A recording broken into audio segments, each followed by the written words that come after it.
आपका दीक्षा online classes में हार्दिक स्वागत करता हूँ।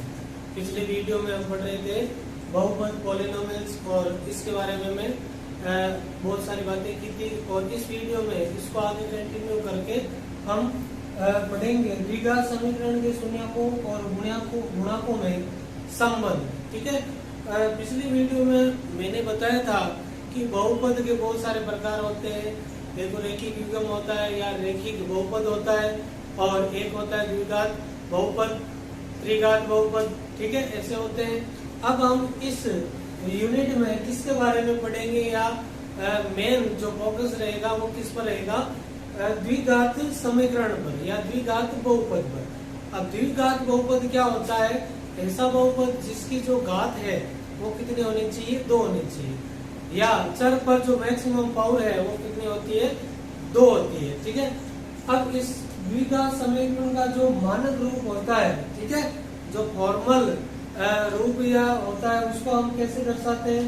उसको हम दर्शाते हैं ax² plus bx plus c से। ठीक है, ये द्विघात समीकरण होता है। ठीक है, अगर इसको 0 के बराबर कर दें तो ये समीकरण बन जाता है, और अगर इसको 0 के बराबर नहीं करें तो ये क्या कहलाएगा? द्विघात बहुपद कहलाता है। ठीक है, अब देखो, मैंने शून्यकों और गुणकों के बारे में पिछले वीडियो में बताया था। शून्य क्या होता है कि चर की जगह में एक ऐसा मान रखते हैं जिससे वो पूरा बहुपद क्या हो जाता है? 0 हो जाता है। ऐसे को हम क्या कहते हैं? शून्य कहते हैं, ऐसी संख्या को। गुणा किसको कहते हैं? गुणा कहते हैं जो भी चर संख्या, चर राशि होती है, उस चर राशि के जो भी गुणा में संख्या होती है उसको हम क्या बोलते हैं? गुणक बोलते हैं। अब द्विघात समीकरण में देखो a, b, c ये क्या होते हैं? ये गुणक होते हैं। a होता है x² का गुणक, b होता है x का गुणक, c होता है अचर पद। ठीक है, और शून्यक, इसके शून्यक कितने आएंगे? पिछले वीडियो में हमने ये भी बताया था कि जो शून्यक होते हैं वो किस पर निर्भर करते हैं? घात पर। अब देखो, इसकी जो मैक्सिमम घात है या इस बहुपद की घात कितनी है? 2। तो इसके जो शून्यक होंगे वो कितने होंगे? 2 शून्यक आएंगे। कितने आएंगे? 2 शून्यक आते हैं। ठीक है, अगर हम शून्य को क्या मान लें? ए को मान लें अल्फा और ए को मान लें बीटा। ठीक है, देखो ये अल्फा बीटा, आपको कंफ्यूज नहीं होना है। बस ये किसको डिनोट करने के लिए लिखा है? इसके शून्यकों को डिनोट करने के लिए लिखा है। इनकी जगह क्या आएगा? इनकी जगह कोई ना कोई संख्या आती है। ठीक है, तो देखो अल्फा और बीटा अगर इसके शून्यक है तो देखो शून्यकों और गुणकों में क्या संबंध होता है? अगर हम शून्यकों का योग कर दें, शून्यकों का योग करें, अल्फा और बीटा को अगर हम जोड़ दें, ठीक है, अल्फा प्लस बीटा कर दे तो वो किसके बराबर आता है? वो बराबर आता है x का गुणक बटा x² का गुणक। ठीक है, x का गुणक बटा x² का गुणक। ठीक है, शून्यकों का योग किसके बराबर होगा? x का गुणक बटा x² का गुणक। ये आपको क्या करना है? ध्यान रखना है। और इसमें ये भी ध्यान रखना है कि देखो ये क्या होगा? माइनस का होगा। क्या होगा? माइनस का। शून्यकों का योग बराबर अल्फा प्लस बीटा करते हैं तब माइनस का x का गुणक बटा x² का गुणक आता है। अब x का गुणक क्या होता है? b, और x² का गुणक क्या होता है? a। तो हम इसको ऐसे भी लिख सकते हैं, अल्फा प्लस बीटा बराबर माइनस का b बटा a। क्या होता है? माइनस का b बटा a। यह आपको सीधा याद रखना है। ठीक है, और अगर हम शून्यकों का गुणा कर दें, शून्यकों का गुणा अगर अल्फा इंटू बीटा कर दें हम, ठीक है, अल्फा इंटू बीटा, तो वो क्या आएगा? वो आएगा अचर पद बटा x² का गुणा। अब देखो इसमें माइनस नहीं होगा, इसमें क्या नहीं होगा? माइनस नहीं आएगा, इसमें प्लस ही आएगा। ठीक है, क्या आएगा? शून्यकों का गुणा बराबर अल्फा इंटू बीटा बराबर अचर पद बटा x² का गुणा। ठीक है, और हम अचर पद को कैसे डिनोट करते हैं, सी से, और एक्स स्क्वायर का गुणा क्या होता है, ए। तो अल्फा इंटू बीटा बराबर क्या हो जाएगा, सी बटा ए। क्या होगा, सी बटा ए। तो ये द्विघात समीकरण के शून्यकों और गुणाकों के बीच क्या हो जाएगा, संबंध हो जाएगा। ठीक है, ये दो संबंध होते हैं और ये आपको क्या करना है, याद करने हैं और इनको याद रखना है। आगे जो क्वेश्चन हम करेंगे, ठीक है, उनमें ये काम आएंगे। ठीक है, अगर देखो ये तो द्विघात समीकरण की बात है, लेकिन अगर आपको द्विघात समीकरण के बारे में पूछ ले, उनके शून्यकों और गुणाकों के बीच संबंध पूछ ले, तो वो भी आपको याद रखना है क्या होता है।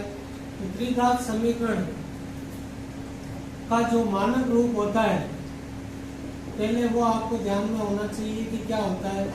देखो, द्विघात समीकरण या बहुपद का जो मानक रूप होता है वो होता है ax cube plus bx square plus cx plus d। ये क्या होता है, द्विघात समीकरण या बहुपद का मानक रूप। अब इसके गुणांक तो क्या होंगे, a b c d, और शून्यक, शून्यक क्या आएगा, इसके शून्यक आएंगे 3। देखो, क्योंकि इसकी घात क्या है, 3 है, ये 3 घात का एक बहुपद है, इसलिए इसके शून्यक कितने आएंगे, 3 आएंगे। अगर इनको हम मान ले अल्फा, बीटा और गामा, इन तीनों शून्यकों को क्या मान ले, अल्फा, बीटा, गामा। आपको कंफ्यूज नहीं होना है, अल्फा, बीटा, गामा कुछ नहीं है, संख्याएं हैं जो क्या है, शून्यक है इस समीकरण का। ठीक है, तो ये बस विनोद करने के लिए लिखा है। अगर हम तीनों शून्यकों का योग कर दें तो वो किसके बराबर आएगा, वो बराबर आता है alpha plus beta plus gamma, वो बराबर आएगा आपका माइनस का b बटा a के, माइनस एक्स स्क्वायर का गुणा बटा एक्स क्यूब का गुणा। ठीक है, और अगर हम दो जोड़े लेकर गुणा करके फिर योग करें, ठीक है, शून्यकों के दो जोड़े लेकर गुणा करके योग करें तो वो किसके बराबर आएगा, तो alpha into beta, beta into gamma और अल्फा इंटू गामा। ठीक है, वो बराबर आएगा आपका c बटा a के। किसके बराबर आएगा, c बटा a के। और अगर हम तीनों का गुणा करवा देते हैं, alpha into beta into gamma, तो वो किसके बराबर आएगा, वो आएगा d बटा a के। ठीक है, तो ये भी आपको साथ में क्या करना है, याद करना है, द्विघात बहुपद या समीकरण के शून्यकों और गुणाकों के बीच संबंध। और द्विघात समीकरण वाला तो आपको याद रखना ही है, वो तो आगे आप बहुत सारी क्वेश्चनों में आपको काम आएगा और याद रखना है। ठीक है, और त्रिघात वाला भी आपसे क्वेश्चन पूछ सकता है, इसलिए इसको भी याद रखना है। ठीक है, अब देखो इससे रिलेटेड हम क्वेश्चन करते हैं। क्वेश्चन करने से पहले आपको शून्य ज्ञात करना आना चाहिए। शून्य ज्ञात करने के लिए हम 3 विधियां पढ़ेंगे इस यूनिट में। सबसे पहली जो विधि है वो क्या है, वो है गुणनखंड विधि। ठीक है, गुणनखंड विधि। अब देखो गुणनखंड विधि में क्या होता है, जैसे एग्जाम्पल लेकर हम समझते हैं। गुणनखंड विधि में क्या होगा कि आपको जो बीच वाला पद है ax square plus bx plus c, ये होता है द्विघात समीकरण का मानक रूप। जो बीच वाला पद है उसको क्या करना पड़ेगा, तोड़ना पड़ेगा। ठीक है, और तोड़कर फिर हम उसके क्या करेंगे, शून्य ज्ञात करेंगे। ठीक है, जैसे एग्जाम्पल के तौर पर अगर हम लें 6x स्क्वायर माइनस का x और माइनस का 2, ये एक क्या है, द्विघात समीकरण है। क्या है, द्विघात समीकरण। इसके हमें क्या करने हैं, शून्य ज्ञात करने हैं। तो कैसे करेंगे, सबसे पहले इसको 0 के बराबर करो। सबसे पहले जो आपका स्टेप होगा वो क्या होगा, 0 के बराबर करेंगे। जो भी आपके पास समीकरण होगा उसको 0 के बराबर करना है। फिर आपको सेकंड स्टेप में क्या करना है, सेकंड स्टेप में हम क्या करेंगे, देखो आपको लिखना नहीं है, बस इसको गुणा करके देखना पड़ेगा। साइड में कहीं पर भी आप कर लेना। जो पहला गुणांक होगा या जो पहला पद होगा उसको गुणा करना पड़ेगा तीसरे पद से। किससे, तीसरे पद से। जैसे देखो यहाँ 6 है, इसको गुणा करना पड़ेगा -2 से, ठीक है। किससे गुणा करना पड़ेगा? -2 से। तो कितना आता है? -12 आएगा। कितना आएगा? -12। अब इस -12 को हम इस प्रकार से बांटेंगे, ठीक है, इस प्रकार से बांटेंगे या तोड़ेंगे ताकि, ठीक है, वापस आपको जोड़ने पर या घटाने पर वापस आपको क्या मिले? बीच वाला ये पद माइनस का x वापस प्राप्त हो जाए, ठीक है। या इसका जो गुणांक है वो कितना है? -1, वो गुणांक वापस आ जाए, ठीक है। तो इसको हम इस प्रकार से तोड़ेंगे। इसके गुणनखंड करो तो देखो इसका एक गुणनखंड होता है -6 × 2, ठीक है। अब 6 × 2, अब 6 में से अगर 2 घटाएं तो कितना बचेगा? 4, या 6 में 2 जोड़े तो कितना आएगा? 8। तो ये आपको गुणनखंड नहीं लेना है। अब एक और गुणनखंड क्या हो सकता है? -4 × 3, ठीक है। कितना आएगा? -4 × 3। अगर हम 4 में से 3 घटाते हैं तब कितना बचता है? 1, ठीक है। और ये हमें क्या चाहिए? ठीक है, हमें 1 लेकर आना है, लेकिन कैसा लेकर आना है? -1 लेकर आना है, ठीक है। तो -1 कैसे आएगा? अगर मैं -4 और +3 लूं तो कितना बचेगा? -1 बचेगा। क्या बचेगा? -1, ठीक है। तो आपको कौन सा गुणनखंड लेना है? -4 +3, ठीक है। ये आपको ध्यान रखना पड़ेगा कि गुणनखंड 2, 3 होंगे संख्या के, लेकिन आपको कौन सा गुणनखंड लेना पड़ेगा वो आप देखोगे बीच वाले पद से। अगर आपको किसी गुणनखंड से बीच वाला पद प्राप्त होता है तो वो गुणनखंड आपको क्या करना पड़ेगा? लेना पड़ेगा, ठीक है। तो यहाँ पर इसको अब देखो तीसरा स्टेप क्या हो जाएगा? तीसरा स्टेप हो जाएगा, हम इसको ऐसे लिखेंगे -4x + 3x और -2। 4x में से अगर हम +3x घटाते हैं, ठीक है, या -4x और +3x इसको सॉल्व करते हैं तो कितना बचता है? -x। क्या बचता है? -x। और जो हमें क्या है चाहिए? बीच वाला पद आपके पास क्या है? -x है, ठीक है। इसलिए -x की जगह हम क्या लिख रहे हैं? -4x + 3x, ठीक है। और बाकी जो 2 पद हैं वो ऐसे के ऐसे बच जाएंगे, ठीक है। अब आपको क्या करना है? इस समीकरण के 2 के क्या करने हैं? जोड़े बनाने हैं, ठीक है। क्या करने हैं? जोड़े बनाने हैं, ठीक है। तो देखो ये एक जोड़ा हो गया 6x² - 4x और +3x - 2, ये एक जोड़ा हो गया, ठीक है। 2 के जोड़े बनाकर अब इन जोड़ों में जो भी संख्या आपके कॉमन आ रही है उसको आपको क्या करना पड़ेगा? बाहर कॉमन लिखना पड़ेगा। अब देखो 6x² और -4x में क्या कॉमन आ रहा है? तो हम क्या कॉमन ले सकते हैं इसमें, इन दोनों में? तो इन दोनों में सबसे पहले तो क्या आएगा? 2, ये कॉमन आएगा। और फिर देखो इसमें भी x है और इसमें भी x है, तो हम x को भी क्या करेंगे? साथ में कॉमन लेना पड़ेगा, ठीक है। तो ये देखो 2x कॉमन आ गया तो पीछे कितना बचा? यहाँ बच गया 3 और 1x बाहर आ गया कॉमन, पीछे कितना बच जाएगा? 1x बच जाएगा, ठीक है। तो 3x माइनस यहाँ से देखो 4 से 2 कॉमन आ गया और x 1 था वो बाहर आ गया, तो पीछे कितना बचेगा? 2 बचेगा, ठीक है। इस जोड़े में से 2x कॉमन आ गया। अब इन दोनों में से आपको कॉमन लेना है, ठीक है।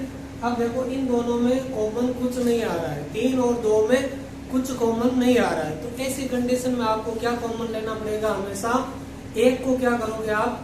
बार कॉमन लोगे, ठीक है। जहां पर किन्हीं 2 संख्याओं में अगर कोई संख्या कॉमन नहीं आ रही है तो वहां पर आप क्या कॉमन ले सकते हो? 1 कॉमन ले सकते हो। तो यहाँ हम क्या करेंगे? +1 कॉमन लेंगे। अगर 3x में से 1 कॉमन लिया तो 3x बचेगा और 2 में से वापिस 1 कॉमन लिया तो कितना बचेगा? 2 बचेगा, ठीक है। और बराबर 0, ये बराबर में आपके 0 चलता रहेगा। अब वापिस आपके पास 2 पद आ गए, एक ये और एक ये। अब इन दोनों पदों में वापिस आपको कॉमन लेना है। अब देखो इस पद में भी 3x - 2 ये वाला पद आ रहा है और इसमें भी 3x - 2 ये वाला पद आ रहा है। तो हम क्या कर सकते हैं? ये जो कॉमन आ रहा है पद उसको हम बाहर लिख सकते हैं। 3x - 2 ये बाहर लिख दिया ठीक है। यहाँ पर क्या बचेगा, फिर यहाँ पर बचेगा 2x, ये पूरा कॉमन आ गया, और यहाँ पर क्या बचेगा +1, और ये पूरा वापस कॉमन आ गया बाहर, और बराबर 0। ठीक है। अब देखो आपको क्या करना है, अब देखो यहाँ पर दो संख्याएं आ रही है और दोनों संख्याएं क्या है, गुणे में है, और दोनों का जो गुणा है वो किसके बराबर आ रहा है, 0 के बराबर आ रहा है। तो देखो दो संख्याओं का गुणा कब 0 होता है, जब या तो दोनों संख्याएं 0 हो, या दोनों में से एक संख्या क्या होनी चाहिए, 0 होनी चाहिए, तब दोनों का गुणा क्या आता है, 0 आता है। अगर दोनों में से कोई भी संख्या 0 नहीं है तो हम उसका गुणा 0 नहीं लिख सकते। ठीक है, या उसका 0 कभी गुणा नहीं आएगा। ठीक है, हमें इतना मालूम है कि इन दोनों में से एक क्या है, संख्या 0 है, या दोनों भी हो सकती है, लेकिन कौन सी संख्या 0 होगी कौन सी नहीं होगी ये नहीं पता है। तो हम क्या करेंगे, हम दोनों को हम क्या करेंगे, 0 के बराबर लेंगे। ठीक है, दोनों को हम क्या करेंगे, 0 के बराबर लेंगे, क्योंकि हमें पता नहीं है कौन सी संख्या 0 होगी। ठीक है, इसलिए हम दोनों को ही 0 के बराबर करेंगे। तो सबसे पहले 3x - 2, ये 0 के बराबर करने पर x का मान क्या आ जाएगा, तो x का मान देखो 3x बराबर क्या आएगा, 2, और x बराबर कितना आ जाएगा, 2/3। कितना आ जाएगा x का मान, 2/3। ठीक है, ऐसे ही अगर इसको मैं 0 के बराबर ना करूं और 2x + 1 को मैं 0 के बराबर कर दूं, तो x का मान क्या आएगा, 2x बराबर -1, और x बराबर क्या आएगा, -1/2। तो x के दो शून्यक आपके पास प्राप्त हो गए, एक तो 2/3 और एक -1/2। तो ऐसे आप क्या करोगे, गुणनखंड विधि के द्वारा आप किसी भी द्विघात समीकरण के क्या कर सकते हो, शून्यक प्राप्त कर सकते हो। ठीक है, और ऐसे आपको प्राप्त करने पड़ेंगे। अब देखो ये तो अल्फा मान लो और ये मान लो बीटा है। अब आपको क्या करना है, क्वेश्चन में क्या बोल रहा है कि आपको द्विघात समीकरण के गुणकों और शून्यकों के बीच आपको संबंध की क्या करनी है, सत्यता की जांच करनी है कि वो संबंध सही आ रहा है या गलत आ रहा है। ठीक है, तो हम कैसे जांच करेंगे, देखो एक तो अल्फा का मान आ गया 2/3 और बीटा का मान आ गया -1/2, और ए, बी और सी इन तीनों के मान आपको क्या करने पड़ेंगे, पता करने पड़ेंगे। ठीक है, तो अल्फा का मान तो आपके पास आ गया 2/3, बीटा का मान आ गया -1/2। अब ए क्या होता है, x² का गुणा, और इस समीकरण में x² का गुणा क्या है, 6, और x का गुणा b क्या होता है, x का गुणा, और इस समीकरण में b का गुणा क्या आ रहा है, देखो यहाँ पर x है, केवल माइनस का x, तो माइनस का x नहीं लेना है आपको। ठीक है, गुणा क्या होता है, गुणा होता है अचर संख्या। ठीक है, x नहीं लेना है, x क्या है, चर संख्या है, इसलिए यहाँ पर आपके पास कोई संख्या नहीं आ रही है, इसलिए यहाँ पर हम क्या मानेंगे, 1। क्या मानेंगे, 1। जहाँ पर कोई संख्या नहीं आ रही है वहां पर आपको क्या मानना पड़ेगा, 1 मानना पड़ेगा। और इसका जो साइन होता है, आगे चिन्ह जो भी होता है प्लस या माइनस, वो भी आपको क्या करना पड़ेगा, साथ में लेना पड़ेगा। ठीक है, और अचर जिसमें चर नहीं हो, इस समीकरण में किस पद में चर नहीं है, -2 में नहीं है, इसलिए हम क्या करेंगे, -2 को क्या लेंगे, अचर मानेंगे। क्या मानेंगे हम, अचर। अब देखो पहला जो संबंध है वो क्या होता है, वो होता है शून्यकों का योग बराबर -b/a। तो देखो शून्यकों का योग करते हैं हम, अल्फा प्लस बीटा, वो कितना आता है, तो देखो अल्फा का मान तो आपके पास है 2/3 और बीटा का मान आपके पास है -1/2। एलसीएम लो, तो एलसीएम कितना आएगा, 6। अब देखो 6 में 3 का भाग देंगे तो 2 बार, 2 को 2 से गुणा करेंगे 4 माइनस का, और फिर 6 में 2 का भाग देंगे 3 बार, 1 को गुणा करेंगे 3 से तो 3, तो इसका क्या मान आ जाएगा, 1/6। अल्फा प्लस बीटा का मान क्या आ गया, 1/6, या शून्यकों का योग आपके पास कितना आ गया, प्लस का 1/6। अब देखो हम क्या करते हैं, -b/a मतलब कि गुणकों में संबंध जो भी है वो निकालते हैं। तो देखो माइनस बी बटा ए, अब बी का मान कितना है, माइनस का 1, ठीक है, एक पहले से माइनस और एक माइनस यहाँ से, ठीक है, बी का मान जो माइनस है वो वाला, ठीक है, और बट्टे में ए का मान कितना आया 6, तो यहाँ पर 6 लिख देंगे, ठीक है। अब माइनस और माइनस गुणा होंगे तो क्या हो जाएगा, प्लस का 1 और बट्टे में क्या है 6। तो देखो अल्फा प्लस बीटा का मान भी कितना है 1/6 और माइनस बी बटा ए का मान भी क्या है 1/6। तो इसका मतलब हम क्या लिख सकते हैं, अल्फा प्लस बीटा बराबर माइनस का बी बटा ए। जो पहला संबंध है आपका वो क्या है, बिल्कुल सही है। इसकी सत्यता की जांच हमने कर ली है और बिल्कुल सही है, ठीक है, यह वेरीफाई हो गया। अब दूसरा जो संबंध है वो क्या होता है, वो होता है आपका शून्यकों का गुणा अल्फा इंटू बीटा, वो क्या आना चाहिए, वो आना चाहिए सी बटा ए के बराबर। तो सी बटा ए के बराबर हम लेके आएंगे। पहले हम अल्फा इंटू बीटा का मान हम निकालते हैं। अल्फा का मान रखो 2/3, बीटा का मान -1/2। अब इसको गुणा करो तो 2 गुणा होगा -1 से तो कितना आएगा -2, और 3 गुणा होगा 2 से तो कितना आ जाएगा 6, और इसको हम काटे 2 से तो कितना बचता है -1/3, कितना आएगा -1/3। अल्फा इंटू बीटा का मान आ गया -1/3। अब आपको क्या करना है, सी बटा ए का मान आपको निकालना है। सी बटा ए, सी का मान कितना आया, सी का मान 2 माइनस का 2, और ए का मान कितना है 6, तो ये 6। अब 2 से काटे तो कितना बचता है -1/3। तो सी बटा ए का मान भी कितना आ गया -1/3। इसका मतलब क्या हुआ कि अल्फा इंटू बीटा और सी बटा ए दोनों का मान एक ही है, ठीक है। अल्फा इंटू बीटा बराबर लिख सकते हैं हम सी बटा ए, और ये आपका दूसरा संबंध क्या हो गया, वेरीफाई हो गया, ठीक है। तो ऐसे आपको क्या करना पड़ेगा, जो गुणकों और शून्यकों के बीच जो भी संबंध है उनको आपको क्या करना पड़ेगा, वेरीफाई करना पड़ेगा, ठीक है।